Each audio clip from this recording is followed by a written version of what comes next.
Саламатсыздарбы, урматтуу дыйкандар. Мына биз азыр Кыргыз Республикасынын Айыл чарба министрлигинин органика дыйканчылык департаментинин көргөзмө талаасында турабыз.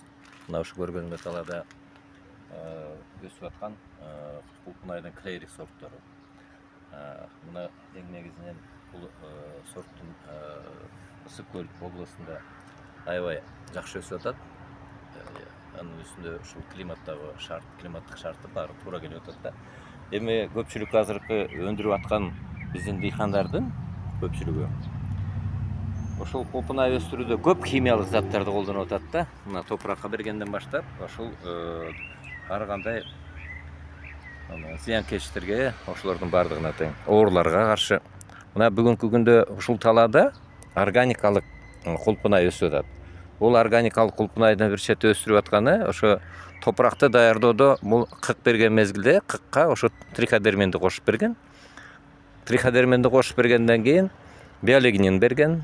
Биолигнин менен триходермендин ушул өсүп аткан талаасына кошумча реал органик деген ошо топурактын өзүнө берилген жана жалбырактарына бир нече жолу берилип, ушул эч кандай химиялык заттарды колдонбостон, мына амблисеус деген ушул жанагы кенелерге каршы амблисеус колдонгон. Мына бул жерлерде эч кандай оорусу да жок, жакшынакай өсүп атат да. Эми негизи баягы химиясыз өскөнгө болбойт деген стереотипти ушул жок кылып атат да.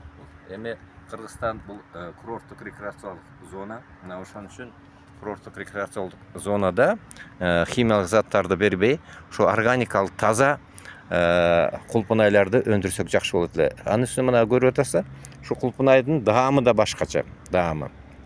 Анткени химиялык заттарды бергенден кийин өсүмдүктөр мутация болот, даамы дагы жок болот да.